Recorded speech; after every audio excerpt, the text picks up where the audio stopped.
Welcome to episode 58 of Talking Wild Madness. This is Adam. We're just waiting for Tom to join us from Tübingen in Germany. And he is just working through a few technical issues.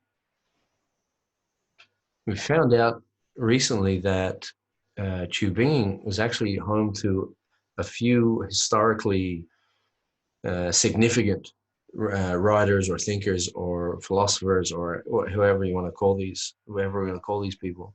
I'll get back to that in a sec. Tom has just entered the waiting room. Let's admit Tom into the waiting room. And it looks like he might be in a canoe this week. There he is. He's in a canoe. Oh, no, he's back on the hills and dales. Thomas, I'm just trying to get the screen to go side by side.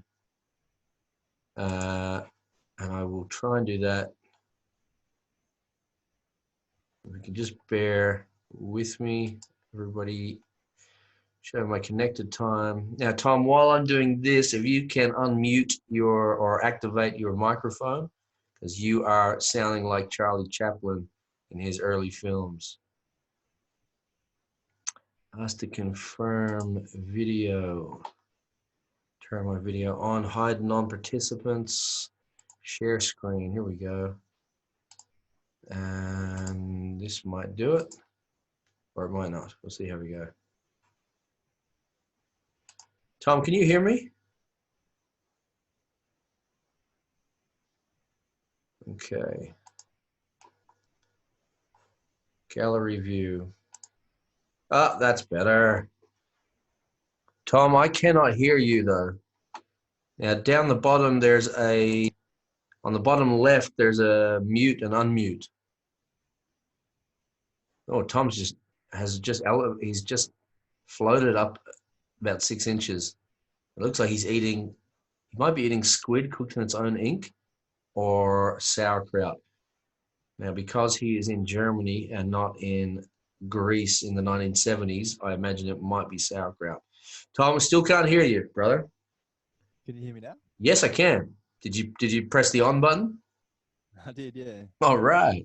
I'm this koala that I put up he's really taking over visually. Yeah. Kind of dominating there. He really is, but I'm happy for him to dominate. Are you happy for the koala to be there? Hey, if that's what you want to do, if you want to be a koala. Yeah, I am feeling it. I'm feeling qualified to make that call. Good one. Thank you. And the fact that he's wearing a Hawaiian shirt just calms me a lot. It's quite soothing. Yes, yeah, that's helpful. Tom, sure. You're looking very fresh-faced and healthy, and you're looking like a English Premier League soccer player who's on a holiday and enjoying the lockdown. You're still keeping in shape. You're still doing the right thing. But I get the feeling that you appreciate being off the pitch and not hanging out with the guys so much. You're getting a bit of time to yourself. Would I be far off the mark with that, Tom? Far off the mark. Well, not too far off the mark, I guess. I do play a bit of soccer on the weekends, generally, and I haven't been able to do that given the current circumstances with the global pandemic. Yeah. I notice you've trimmed your beard a little bit. Trimmed my beard a little bit. Yeah. You know how it is. You gotta keep on top of things. You have to keep on top of many things, Tom. As a modern man, you have to keep on top of many things. I watched a cooking video today of an Italian man, and he was making pork Milanese, which is a fancy way of saying, "Oh, you've just turned into a library, Tom. Very nice." Which is a fancy way of saying, "Oh, for those people just listening to the audio on the podcast and not watching the video on YouTube, Tom has changed his virtual background from an English dale and river to what looks to be maybe a very, very serious old-fashioned 3-story library. So pork Milanese is basically fillets of pork, like if you can imagine a steak, but instead of made out of beef, it's made out of pork. And then you hammer the pork to tenderize it and make it a little bigger. And then you dip it in flour, and the flour you have seasoned with salt and pepper, and if you want to get real fancy, a little bit of garlic powder. We didn't do the garlic powder. And then you bathe it in a beaten egg, and then you dust it in panko crumbs that have been mixed with finely chopped parsley and Parmesan cheese. Then you fry the pork Milanese. You fry it in garlic-infused olive oil and butter. And the Italian chef who was cooking, he said, "Now this is a dish for men to cook." And he said, "There's no point in being a man if there's no women around."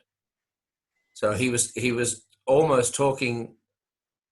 He was saying, if you were going to have pork, you had to have salt and pepper. If you were going to do the Milanese, you had to have Parmesan and parsley. If you were going to be a man, you had to have women around. And it was fabulously audacious of the Italian man. So I think he was on top of things. And I liked the way he was confidently expressing what he was talking about. Now, if we can get back to the soccer business. Now, the club environment of being involved in a club and being involved, whatever sport it happens to be, there's a lot of male energy in there. I have to say, I don't enjoy those kind of environments. I don't enjoy hanging out with 20 other dudes, 20 other men, be they Italian, be they soccer players. Can you go into that a bit? Why do you know?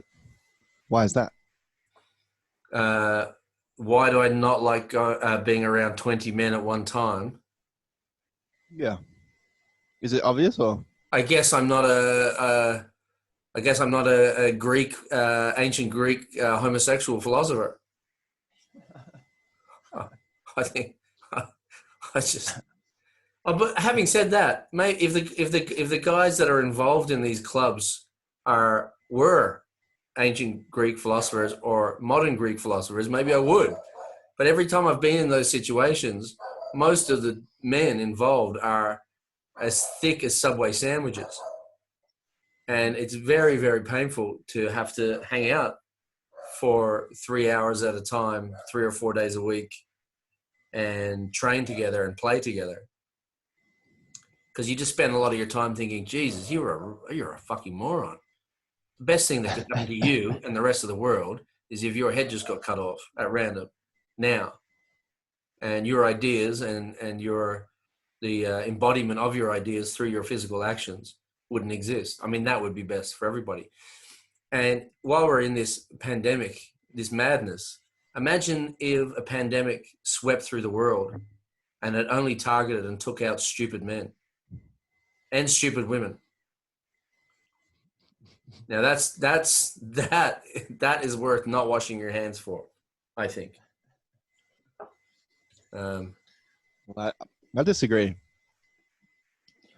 I think stupidity is like that movie Forrest Gump. Stupid is as stupid does. Yes. And there's a lot of that simple kind of wisdom can be expressed through simple sports.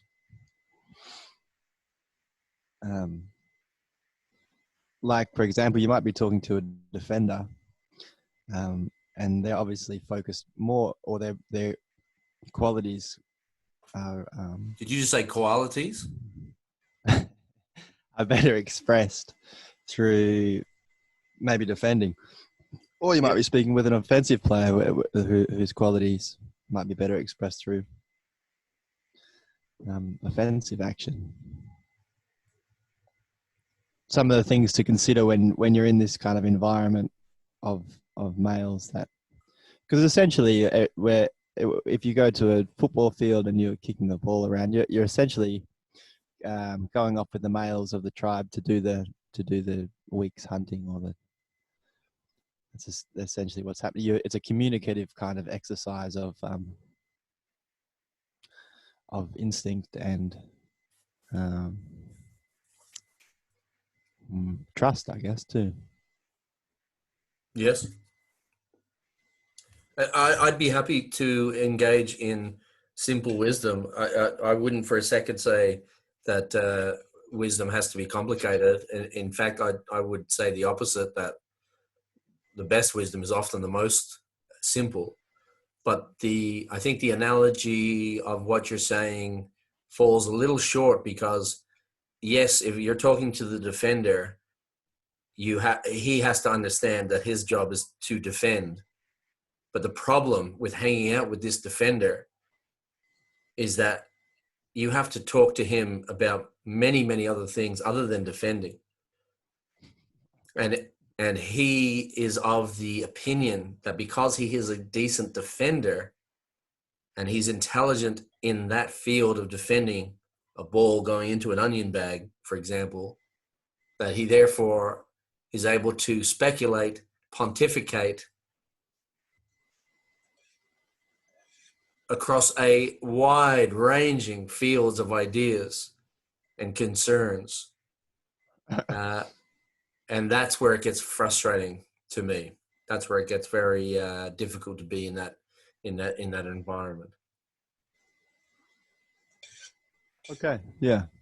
I guess that's why we're sitting around talking philosophy and not playing football. Well, no one's playing football at the moment. That's clear as well. But I mean, everybody's doing this at the moment. Actually, a lot of people are doing Zoom conference calls.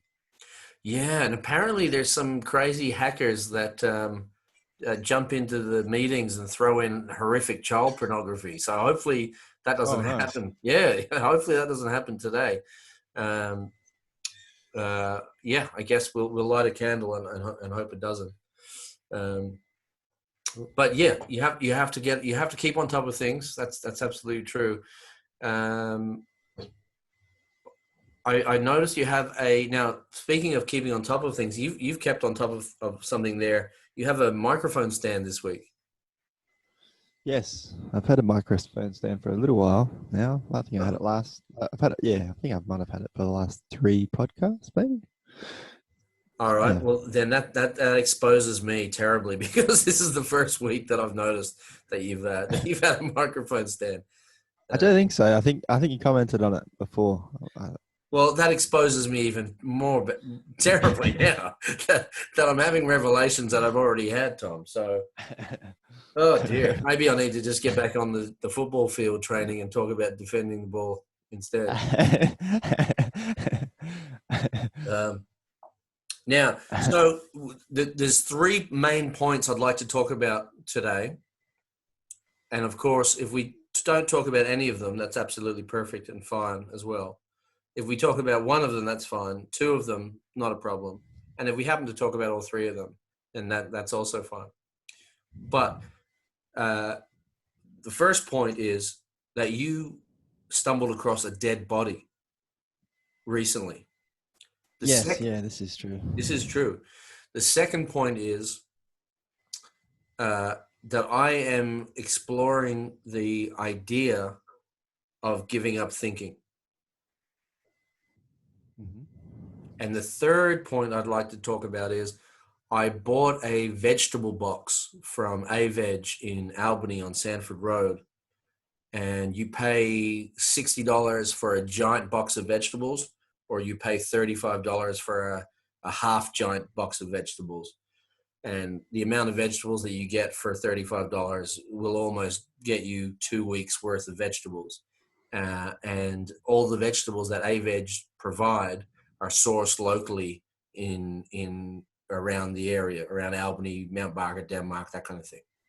Nice. In the vegetable box, Tom, in the vegetable box, not only did I get maybe 2 weeks worth of vegetables for my $35, not only did I get all those vegetables sourced locally, they also threw in an organic pot of jam which I Mm. wasn't expecting. That is that's kind of like a cherry on top. It is like a cherry on top. Now, I don't know if it was cherry jam, but it might have been. But it reminded Mm. me of what my good friend Phil said, that the difference between ordinary and extraordinary is a little bit extra. Mm. And For real. for shizzle, real talk. So I was very, very, when they said, because I went in to order the half box of vegetables. And I don't know who's ordering the big box of vegetables, by the way, because that's a lot of vegetables. Like, I've got a lot of vegetables now, and I've got a lot of fruit. And the great thing about buying these boxes is that you have fruit and vegetables that you wouldn't normally buy. So I Mm-hmm. had, like, there were mandarins in there were plums in there. There was 2 different kinds of pumpkin. There was a punnet of strawberries. So now this week I'm making a pumpkin and sweet potato cauliflower bake, and I'm going to slice strawberries through it and make a salad with it. It never would have gone to the shops to do that on my own accord. But Mm-hmm. it's basically, it's like being a painter and you're being given a palette with which to work with. Yes, which can be really helpful because, um, yeah, because it just throws things into a new paradigm. It absolutely does. It presents you with a new perspective. Like, I haven't eaten a mandarin since I don't know when, literally. And these local mandarins are delicious. It's basically like eating a wedge of cold sugar. It's so delightful, Yeah, so yeah, juicy. they're one of my favorite fruits for sure. Mandarins. Well, listen, it's funny because it's one of my favorite fruits, as is the plum, as is the strawberry. I haven't bought a mandarin, a plum, or a strawberry in maybe 3 or 4 years. Mhm. So you Yeah, it have just to, doesn't occur to you it just doesn't occur to me. What am I going to buy a mandarin for? because you So, enjoy it. yeah, exactly. Yeah. That's a good point. That is a quality point, Tom. So of those three subjects, of those 3 ideas or topics, if you'd like to, and again, if you want to begin on one of them, or any thoughts on a 4th topic, I see you're coughing a bit there, Tom. Do you have the coronavirus? I've not. And can Yeah, I just get a it? little And bit. can I get it through Zoom? I think koalas can contract it digitally. I think Can they really? Apparently, they all have chlamydia too. Did you hear this? My koala gave me the clap. My koala gave me the clap. That would have been the sequel if the book had been successful, but How do you measure success? money, Tom. Book sales and money. How do you measure Ah, success? the old-fashioned way. The old-fashioned way. The old-fashioned way. The white man's way, Tom. Money. Money and books, Adam. Money. Oh, yeah, you're surrounded by books that had sequels to them. That's fantastic. For those people playing at home without the visual, my avatar is a koala, and it's not even allowing my face to be in the foreground. So Tom is basically talking to a koala in a Hawaiian shirt at the moment. 7 years ago, I met a koala climbing in the trees. He said, What did he say, nothing. Tom? He He said said nothing. nothing. He's a No, koala. I'll tell you what he said. Just He said, "G'day, mate. My name's Hugh. Eucalypt. What's going on?" Anyway, I think you nailed it there. I think that, That's it. you nailed it like a Roman soldier on Golgotha. Okay. So the three topics were the dead guy that I stumbled upon, or that I and what was the second topic? The second topic was the third one was the vegetables. The second one was I remember, I remember that. huh? The second one, well, yeah, what I forget what the second one. Oh, giving I up guess that thinking. Giving up thinking. Um, we forgot. yeah, which was actually that was quite good. Actually, that worked out quite well because I was battling with the shame of forgetting the second idea, but it actually suited the idea very well. Now, okay, so I'll tell you, even though it goes against the grain of my new philosophy, I'll tell you what I'm thinking, Tom. And that is one of the Let it go. hardest. That's one of the hardest things about giving up thinking is that you have to think about it before you do it, and then you also have to Well, you keep. don't. Huh? You don't have to. You don't have to, but you can choose to. And You yeah, can't choose anything without thinking about it. And if you want to maintain the abstinence of thought, you have to maintain thinking about abstaining from thought, which makes it a very difficult discipline. well, I don't know. You put that idea into the cosmos just now. Yes, I I know did. you didn't Oh, probably didn't birth the idea, but who knows who birthed the idea? So the reason why I'm thinking about giving up thinking, and it is birthed in a little bit of Taoism, and the I think we've talked about the parable of the Chinese farmer and his neighbor before. And for anyone playing at home who hasn't heard it, basically the Tibetan farmer's son goes out and finds a wild horse, brings it back to his father. The neighbor says to the father, "This is great. You've got a new horse." The Chinese farmer says, "We'll see." The next day, the son is trying to tame the horse, to break it in, to domesticate it. The horse bucks the son off, and the son falls on the ground, breaks his leg. The neighbor says to the neighbor says to the farmer, "This is a tragedy that your son has hurt himself." The father says, "We'll see." The next day, the Chinese army comes through, rolling through the village, and takes all the sons off to war, except for the son who's broken his leg because he's useless. The neighbor says, pops his head over the fence and says, pops his head over the Super Six and says, "Oh, this is great. Your son didn't have to go off to war." The Chinese farmer says, "We'll see." Now it's kind of based, it's grounded on in that kind of thinking, which illustrates that regardless of how much thought and how much ideas we put into a thing, the outcome of the thing has little or no relation to the intent of the action. oh, I disagree. Why do you disagree, Tom?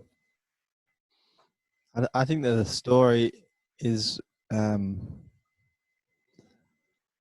because the story is more about circumstance than intent.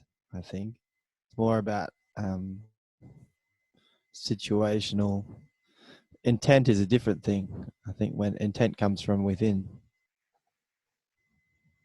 No, So can you explain that?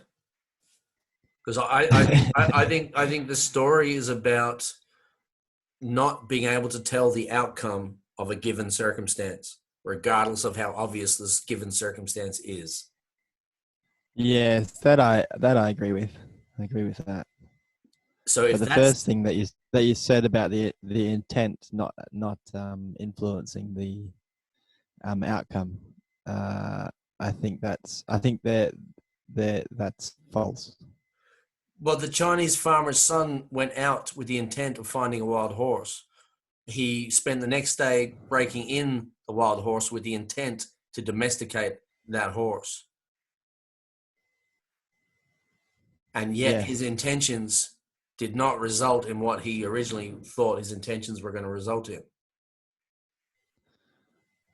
How can we know that? We can't. That's the point. We can't know that.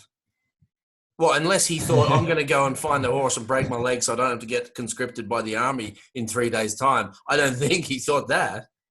But then again, No, that wasn't his. no, that maybe that wasn't, maybe that That was his wasn't his intent. intent. Then. But then you still have to follow the story on when the farmer's neighbor says it's good that your son did not get conscripted. Okay, so if the son had got conscripted, maybe he would have gone off to be a war hero and a national icon in Chinese folklore, and brought riches and wealth and land and power to the farmer. Or he didn't get conscripted and he stayed home, and then he just descended into this rice wine drinking alcoholic who had a limp for the rest of his life, and ended up wreaking havoc and raping the neighbors' daughters, and just caused misery. And so the fact that he didn't get conscripted might have actually not been a good thing. Yes. Well, I'm glad we agree, Tom. Um, Right, let's move on to the vegetable box. Oh dear. Oh dear. the vegetable. I think that well, maybe we should go on to the dead guy, because from The from dead death guy. it I'd comes life. like to move on to Well, the from dead guy, but I'm having trouble with referring to him as the dead guy. I think we could show him a little bit more respect than that. right, right. I think so. I don't know. What do you think? Well, I'll go into how I encountered this body, um, and and then I guess maybe we can go from there. So I'd spent the night at my girlfriend's place, and I live across the other side of town from her. So it's about a 10 or 15 minute ride on my bicycle.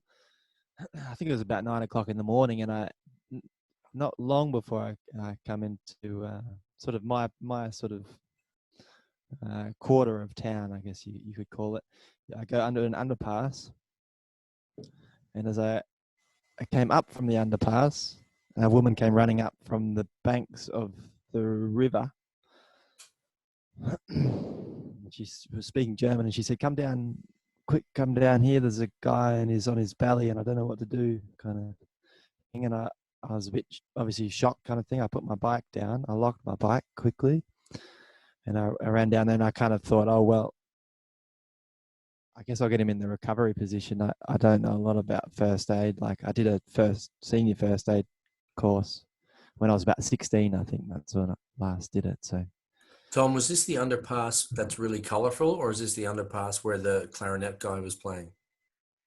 where the clarinet guy, yeah. Okay, cool. Sorry to interrupt. Go on. Yeah, so I went down the bank, and I got down there, and this guy was kind of slouched over right by the river. And I thought, I'll just do that. What's it? Danger, airway breathing is the kind of protocol. So I looked, I didn't see any immediate danger, and I just felt to see if he was breathing. I actually felt his torso, because he was sort of leaning over, and his torso felt a bit stiff already. I kind of thought, oh, that's okay. And then I tried to, talk to him a bit, and I pretty uncertain, a few uncertain minutes. And the woman, she was sort of, she went back up, because my phone was flat too, so she went back up and she didn't have her phone, and she got somebody to ring the ambulance. And yeah, I felt for his pulse on his neck, and he didn't have one, and his skin was a little bit clammy. It wasn't blue, but it was kind of like looked like the blood hadn't really been pumping around.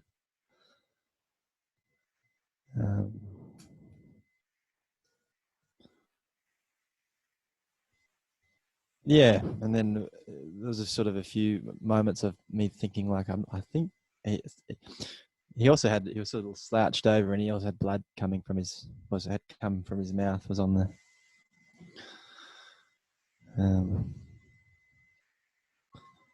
ground. Yeah, so another guy came down, and he was also very unsure. And then I was like, should we sort of drag him up maybe? And I think he was a bit sort of standoffish, that other fella. And then the ambulance came, and I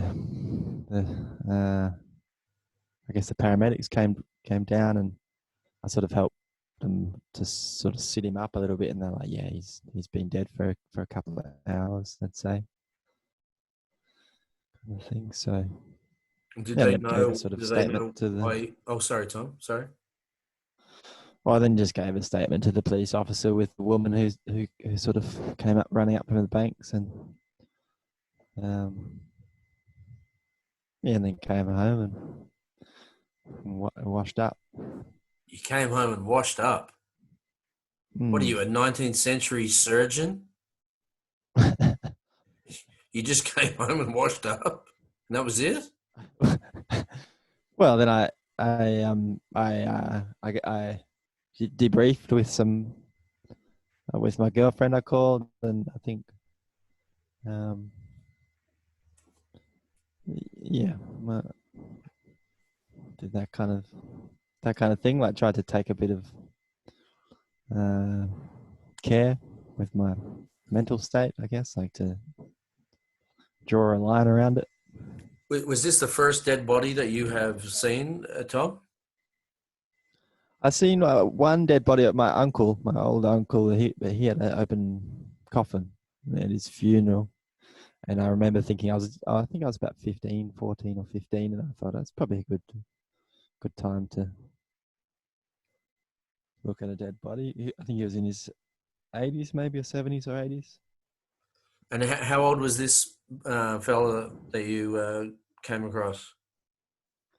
I don't know. I'd say like maybe late late 30s to mid 40s, kind of. And what did he die of? I don't know. They didn't know this. I guess they would have determined that later. He didn't have any needle in his arm or anything like that. So I don't really know. Hard to say. And after you had gone home and washed up, when you went to sleep that night or lay down on the pillow that night, what were you thinking? I can't really remember, to be honest. Was it a emotionally violent experience, or was it just this is part of the this is the way the rabbit runs, as they say in Germany? I think it was a bit. Definitely wasn't. I wasn't expecting that to have that experience that morning, so it was shocking. It I wasn't bet he wasn't too expecting to bad. have that experience either. He may have been suicide. So in which case, yeah. So hard to know. As in, he could have jumped from somewhere to where he was found. Definitely didn't jump. No, no, but he might have had some sort of pill. I don't know. I really don't know. It's all speculation, but yeah. Interesting. Interesting.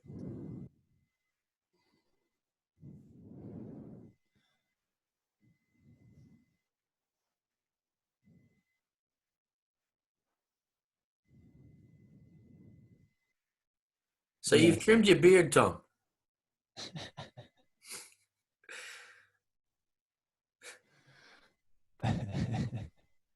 It's taken years off you, Tom. It's taken years off you. Would you go as far to cleanly shave your face? I don't think so. I quite like my little facial hair. Yes. And also it's easy for the care process in terms of I don't know, like the shaving. You have to buy the shaver, and then Yeah, that's true. like you got to shave and then. But if you just trim it every couple of weeks or so, then Then you're ahead. job done. Yeah. Well, yeah, it's a drag. Like to literally to drag the razor across your face every other day is Mm. the epitome of a drag. That's no good. And if the poor man that you did find did kill himself, he might have killed himself over having to shave every other day, and and he may have not have done that if he was in the possession of a hair clippers and just someone to whisper in his ear to say, "Hey, man, it's okay. You don't need to burden yourself with this every day. There's alternatives. Now, that's not to make light of the situation, but I think every mental overwhelmness, every mental burden that is too much to bear, all it takes is someone with a different perspective to whisper in your ear and say, there's another way of looking at this. Yes, yeah, it's invaluable, that kind of perspective shift. Yeah, I believe they call From it a the, from paradox. the from the libraries of Mesopotamia to the Yeah, gum where the trees hell in are you? Australia. The libraries of Mesopotamia to the gum trees of Australia. Hang on, let me write that I'm down. just gonna Where's my pen? get top up my coffee. I'll be 1 minute. All right, what am I supposed to do, Tom? Am I supposed to? My back is breaking already from carrying this show, mate. All right, okay. Tom's going to get a coffee, ladies and gentlemen. Geez, he's looking good this week. He's looking very handsome, and he's walking into the back of the library. For some reason, the other night I was restless, couldn't sleep, and someone sent me a beautiful Michael Lewinnig cartoon, and it was of Vasco Pajama, who's the main character in the Lewinnig cartoons. Occasionally, if you're not familiar with Michael Lewinnig or Vasco Pajama, if you're listening from, we have listeners from all over the world, which is absolutely amazing. But if you're not familiar with Michael Lewinnig or Vasco Pajama, I would thoroughly recommend diving deep into Michael Lewinig's best work. It is a mix. I think he is the modern day Aesop. He has philosophical lessons that he um, I wouldn't say teaches, because I don't think he would think of himself as a teacher. I think he would think of himself as a conduit for ideas that he just passes on. And there is one, and they're very simple. They're very like we were talking about earlier on in the show. It's not complicated wisdom. It's very simple wisdom, and it has an element of love and calm to it, which is very beautiful. And you can say buy a coffee table book of Michael Lewinnig. He's not sponsoring this show, by the way, but a 50-year-old man can sit down and flick through this 300-page almanac of Michael Lewinig's work, and he'll spend an hour or two on a couch flicking through these cartoons, looking at them. He's kind of like Gary Larson, but a little bit profound, and not as funny, but gentle and beautiful. I think he's better than Gary Larson in that sense. But the same 50-year-old man, when he's finished with when he's finished with the Michael Lewinnig almanac, the 6-year-old in the same house will pick the same book up, and he'll spend 2 hours flicking through it. And now I say that from experience. I've watched my own young children who I would have thought there's no way they can get this. There's no way they can, and they literally will spend an hour or two relaxing on a bed on a Saturday afternoon, flicking through Michael Lewinnig. So I would absolutely recommend it. One of the cartoon that was sent to me was what should I do and what should I have? And Vasco Pajama was in a rowboat in the middle of a turgid ocean. I don't know if turgid's the right word, but it sounds like it is. And he said, what should I do and what should I have?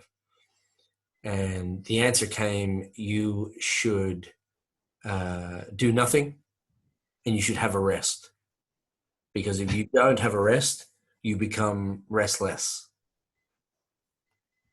And at the moment, the entire world is being asked to have a rest, to stop moving, be calm, stay at home, spend time with your family, and that's all you need to do.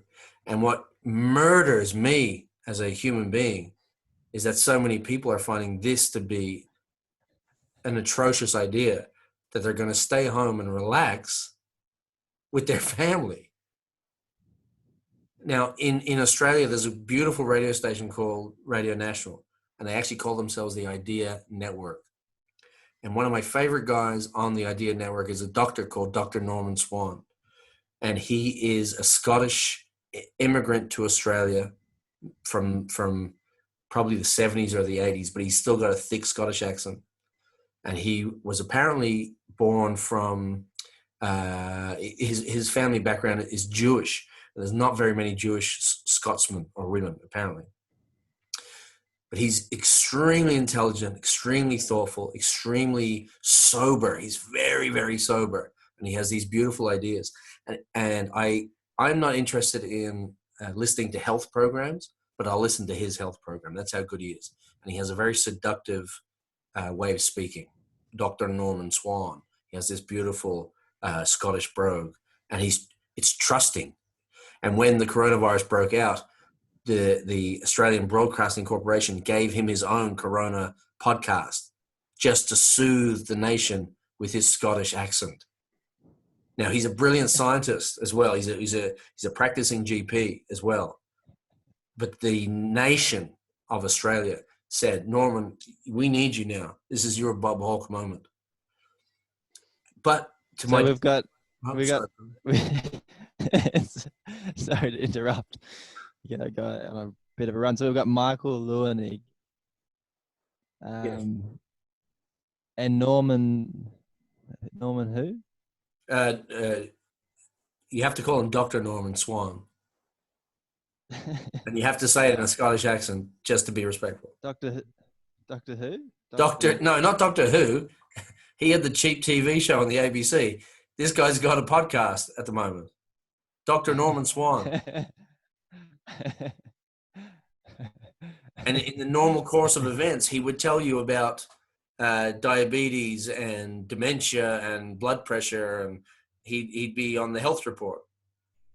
And he would talk to you about your kidneys, and if it was a man or a woman with no personality and a monotone voice talking about it, it would be death. It would be death. But it's not. It's Dr. Norman Swan. And he's very charismatic. And he wants you to have the best kidney health you possibly can have. And these are the steps you have to take in order to have them. So make sure, wash your hands, sneeze into a tissue that you dispose of immediately. And you're listening to this going, oh, this is soothing shit. This is good stuff. But I was disappointed.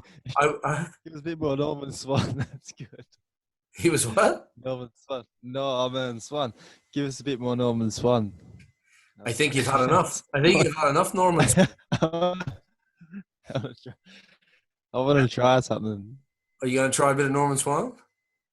No, you try a bit of Norman Swan. I want to try something. You go Norman Swan. Okay. This is Norman Swan advising Australian parents about how to introduce their children to the benefits of cups of tea. Okay. So it goes something like this. It goes something like this. Now, of course, we all like a cup of tea.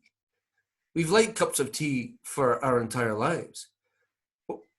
Whether we're Chinese Australians, Indian Australians, Irish Australians, we all like cups of tea.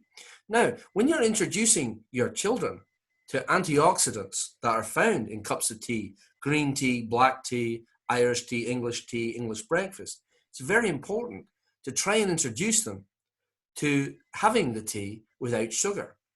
Now, your child will want to put a spoon of sugar in their cup of tea. Why? Because it's sweet, because it makes them happy. Your job as an Australian parent, in order to stop them from devolving into a habit they're going to have to deal with in their later lives, try and encourage them not to have sugar in their tea. And I think most Australians understand this. I'm Dr. Norman Swan. This is the Health Report. The news is coming up next. That was brilliant. That's Dr. Norman Swan. He's brilliant. He's absolutely brilliant. But he had a promo. He had a promo on Radio National and ABC TV where he said he basically said he said the coronavirus is going to go on, and the lockdown and the shutdown is going to go on for so long. And he basically said, but how are we possibly supposed to spend this much time with our own families? He actually said that. I don't like to do anything else but spend time with my two boys. That's what I love. Today, now don't get me wrong, I'm not trying to sell myself as an altruistic parenting phenomenon. I like to get drunk in the middle of the day like anybody else. But today, we were making jigsaw puzzles. We were preparing pork Milanese. We were throwing the ball for the dog out the front. We were cleaning together. We were doing all sorts of things. We watched a couple of episodes of Captain Underpants, which was actually more entertaining than I thought it would be. But this idea that our worst possible imaginable horror is to be locked in our own homes with our family is disgraceful. And I think we might need to, not that I'm not going back on my idea of giving up thinking, but if I hadn't have given up thought and thinking, I would think that that's kind of fucked up. Yeah, I think it's unbearable. Like we all love our family so much, even the people that don't consciously realize it. It's a very intense, unbearable, can be unbearable because we really just want what's best for each other, and we're not always the best at bringing it out. Or maybe we are in terms of because we're all connected in some kind of way. Like, I think if the coronavirus has showed us anything, it showed us that. Yeah. And there's a lot of people on the planet. So not as many as there was a couple of months ago. Probably. Do you reckon? Well, even if we just take the guy that you found in Germany, at least one. Yeah, but there would have been a birth that day too. Oh, nice, Tom. More than likely. Yeah.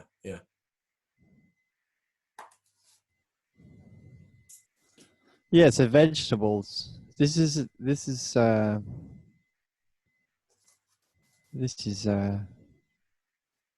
something I've been thinking about. You've been thinking about vegetables? Yeah. What have you been thinking about? Permaculture. Well, I've been looking at some permaculture videos. What is permaculture? It's setting up systems that benefit each other.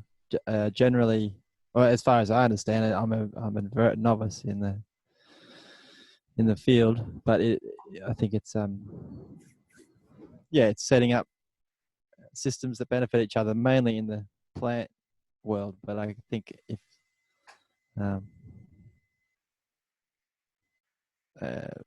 in any sense, I think like anybody that's into permaculture, I think is into creating beneficial environments that sort of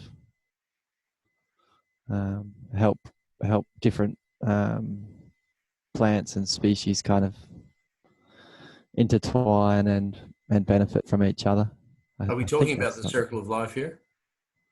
I guess so, in a way, but I think that in the sense that I've been looking at it, it's more like people that have that are using some land and they've set it up in such a way so that for example, the apples are feeding the chickens and the chicken manure is going into the strawberry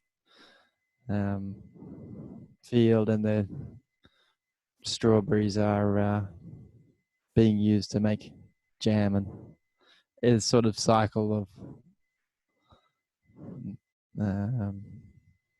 like an efficient system of growth and productivity. Yeah. The way it should be. Permaculture. Does that come from the word permanent? Or does that come I don't from know. the word perm as the way 1980s women used to get their hair curled viciously? Maybe, I don't know. Could be both. Well, let me tell you a short story, Tom. I was 6 years old, uh, uh, an, a little 6 year old Irish boy with a twinkle in his eye and rosy red cheeks, and probably a little belly that was too big, that was bigger than it should have been, if you know what I mean. And I was at my Uncle Eddie and Auntie Doreen's house getting babysat because my mother was had gone out to the shops to get her hair done.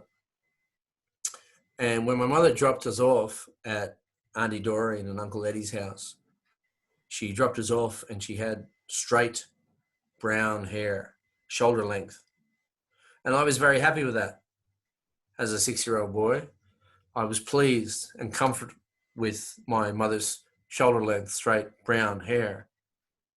And I was more pleased with the fact that I got to spend a few hours at Uncle Eddie and Auntie Doreen's house, because that was like our second What home. was it?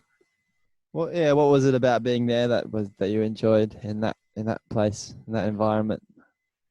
It was just a beautiful space to be in. The carpets were thick. The air in the house smelt of roast lamb and garlic most of the time. There was a lot of Frank Sinatra and Dean Martin getting played. Um, there was crystal glasses and cups of tea. Um, there was double glazing and warm radiators, and all of that stuff was in our house as well. But you just got a little bit extra special treatment at Uncle Eddie and Auntie Doreen's house. For example, one small example, we slept over there one night, and um, they had our favorite cereal, which were these things called Oat Puffs, which were kind of a cross between a Nutri-Grain and a Rice Krispie. And I was very much looking forward to my bowl of Oat Puffs the next morning. And they were sweet and sticky. They were the kind of cereal, if you left in the bowl without any milk or liquid, when you picked it up, they would all be stuck together from all the sugar that was in it. And my Uncle Eddie was an indulgent man. He loved. He suffered from gout from time to time. He loved food and drink and the good things in life. But anyway, I woke up one day and it was time for Oat Puffs. And my Uncle Eddie, it was just me and my Uncle Eddie in this Irish kitchen. And he got out the bowl and he got out the spoon and he poured the Oat Puffs. And then he said, "Oh, Adam, there's no milk." Now, this was devastating news. What do you mean there's no milk? This is Oat Puff Saturday. What are you talking about? There's no milk. I'm here for the Oat Puffs, Uncle Eddie. I didn't say any of that out loud. This was all in truth. But the kind of man that Uncle Eddie was, he said, "That's okay. We don't need milk because I've got a liter of cream in the fridge." and he filled up the bowl with thick, heavy Irish cream. Now, a thick, heavy Irish milk is like Australian cream because these cows are eating this Irish grass, and what comes out the other end is just it's a different level. It's like going from the NBL to the NBA. Do you know what I mean? Of creams. Mm-hmm. So I basically was drinking white milk. Creme de la creme. The creme de la creme, absolutely. So that's why I was so happy to be there, because that was the kind of indulgent environment it was, which is why my Uncle Eddie died prematurely. But he had a great life. Now, he wasn't listening to Dr. Norman Swan. No, he absolutely was not. Now, make sure you put cream in your Oat Puff. No, so I was there, and my mother was away with her straight brown hair. She came back, Tom. She came back. Not only did she have a vicious 1985 perm, right, that was now just sitting above the bottom of her earlobes, sucked into her head like a cheap bicycle helmet. Not only did she have that, she had streaks of purple through her perm. Oh, wow. Now, I was That I expecting. did not expect. I was expected to deal with this. And the only way I could deal with this in my 6-year-old brain was to burst out crying, run upstairs, and hide under the bed. Quite appropriate, I would say. That's what that's exactly what I thought. So yeah, I think I'm gonna have to give your mother a call. I think. I wouldn't bring that up. I wouldn't bring that up. She's now suffering from alopecia and has gaps all over her hair, and she'd love either a straight long shoulder length or a tight bob. No, that'd be the last thing. That'd be the last thing. And as the great Jordan Peterson says, and that's all I have to say about that. That's it. Also from. All right, also Tom. from That's the episode, dude. All right, good. That is the episode. I think that was a quality episode. I think so. Yeah, quality broadcast. Quality broadcast. I think. Yeah, I should. What do you think of Tom? I might work on I think I said it before, but it'd be cool to have a little intro to the. Like a little bit of something like a tag, like a beginning to the podcast, you know. What do you think? Cool to make. Like just like a little picture that comes up and is like talking about madness and stuff like that. Oh, a stinger! That's a stinger. Like you want a stinger? Is that what you want? Yeah. You want to boom, boom, boom, boom? Nah, not quite that. Wild madness. I wasn't.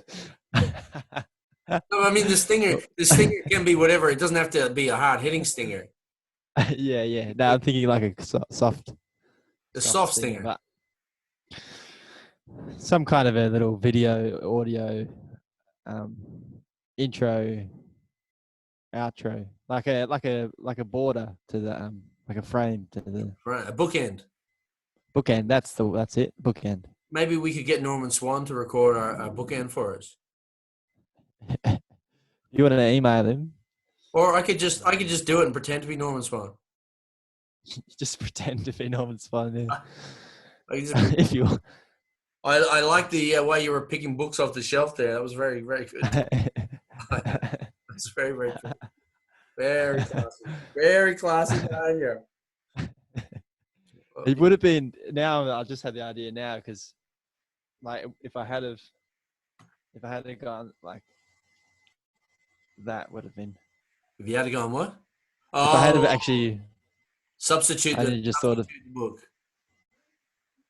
Yeah, like a real book for the bait and switch. Digital for a. Is that the Canadian Book of Poetry I got you? It is. Well, you didn't get it for me. I took it. You took it from me? Yeah, I just was. I'm going to take this. Okay. Is that the Canadian Book? You were like, okay. You stole off me? Yeah, that's the one. Yeah. I really enjoyed that. No, not the theft. The book. I can't enjoy the book anymore because it was stolen. But yeah, when I had the book, I enjoyed it.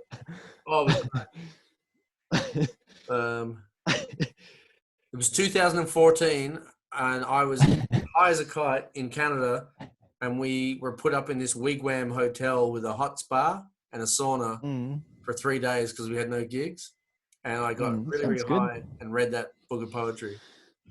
Oh, that sounds like a good experience. It was about as good as it's about as much fun as you can have without women, I reckon. Getting high in the sauna, reading Canadian poetry. Yes. Yes. Yeah. I would. And John would have been there. Yeah, John would have been there, and Sandy, the drummer, was there. Sandesh Fernandez. The Indian with the Argentinian last name. Yeah, bonkers, madness. I'm working with a guy who was born in Mumbai. I think he was born in Mumbai or somewhere in India, and then he moved to lived most of his life in England. His dad was a diplomat, and then he has been living here for like 25 years. He used to be a heroin addict, Oh yeah. and I think he might even have taken some drugs at work the other day because he like went into a different room and he came out like I don't think it was heroin, but and he writes. He's writing a book about heroin. He lives on his own. Yeah. He writes his book about the brown sugar, he calls it. I think Brown sugar. Oh, dude, the one of the most famous bands in Canada is called Brown Sugar. Right. They're awful. Yeah. Yeah. Well, if you don't feel anything. I think when you take heroin, you just like, I don't feel nothing at all. This is the Yeah. best. What is nothing? Oh yeah. Crazy shit, man. I recorded a song yesterday. Are you, Pretty. are you gonna play it? Oh shit! Hang on, this is still bloody recording, Tom. Oh. Hang on. Let me end this meeting, and I'll meet you on Facebook. Okay. End meeting for all, and we'll see. Yeah, okay.